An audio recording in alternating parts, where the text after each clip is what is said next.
दिवसाची सुरुवात एवढी चांगली झाली, पण शेवट मात्र अनपेक्षित होता. पुढे काय झालं ते मी सांगतेच. तर हे बघा, स्वरूपचे पप्पा ऑफिसला गेले होते आणि इथे शिशा त्याच्या डॉगीला आहे ना फिरून झोपत होती. ब्रेकफास्ट झाला होता आमचा इथे आणि जे टिफिनसाठी होतं ना चपाती भाजी तेच मी घेतलं होतं. आणि त्यानंतर आहे ना स्वरूपचे फ्रेंड आले होते. आम्ही खाली खेळायला गेलो होतो. मुलांना सगळ्यांनाच सुट्टी पडली होती आणि मुलं सगळेच खूप छान सुट्टी एन्जॉय करत होते.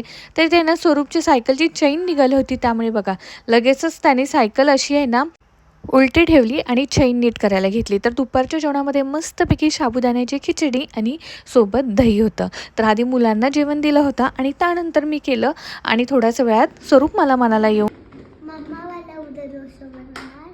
डोसा. हां. हो. हम्म. तर शिशाला झोपवलं होतं आणि स्वरूपने सांगितलं होतं त्याप्रमाणे मी इथे ना डोश्यासाठी डाळ तांदूळ भिजत घातले होते. आणि थोड्याच वेळामध्ये स्वरूप ट्यूशनला गेला होता. तर 3 ते 5 त्याचं ट्यूशन होतं आणि शिशा देखील झोपली होती. आणि बघा थोड्या वेळाने दादा आल्यानंतरच आहे ना शिशा उठली होती. आणि इथंच म्हणजे थोडंसं मला वाटत होतं की शिशाला आज बरं नाही आहे, ताप आला आहे.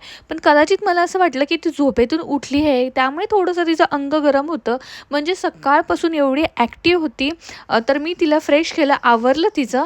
आणि इथे मी चहा ठेवला होता. म्हटलं आता थोडा वेळ मुलांना खाली घेऊन जाते आणि सोबत मी जे डाळ तांदूळ भिजत घातले होते ना ते म्हटलं आपण बारीक करून त्याचं पीठ रेडी तयार करून घ्यावं. तर शिशाची घाई होती की ती डब्बा घेऊन येत होती आणि मम्मा मला उचलून घे म्हणून ती मागे लागली.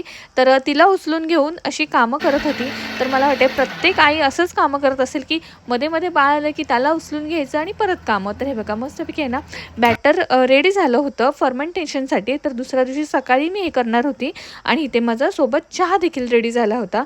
चहा घेतला आणि मुलांना खाली खेळायला नेलं. आणि नंतर वरती आल्यावरती आहे ना शिशाला एवढा ताप आला होता तर हे ना अजिबात तिला उठवतही नव्हतं.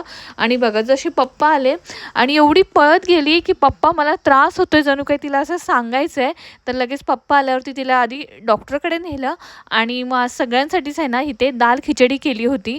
त्यामुळे थोडासा मूड ऑफ झाला होता, कारण का मुलं आजारी पडले ना खरंच म्हणजे काय करायचं, मुलांना काय खायला बनवायचं, औषध भाजायचं, हे फार मोठं टेन्शन होतं. तर तिला डॉक्टरकडून आणलं, दाल खिचडी रेडी केली, तिला चारलं. आणि हे बघा स्वरूप किती छान आपल्या बहिणीची काळजी घेतो. एरवी भांडत असतो पण आज त्याला म्हटलं ते बघ तिला उठवत नाही आहे, तिला त्रास होतोय. तर अगदी प्रेमाने सांगतोय शिशा हे औषध नाही आहे, ही पेस आहे म्हणून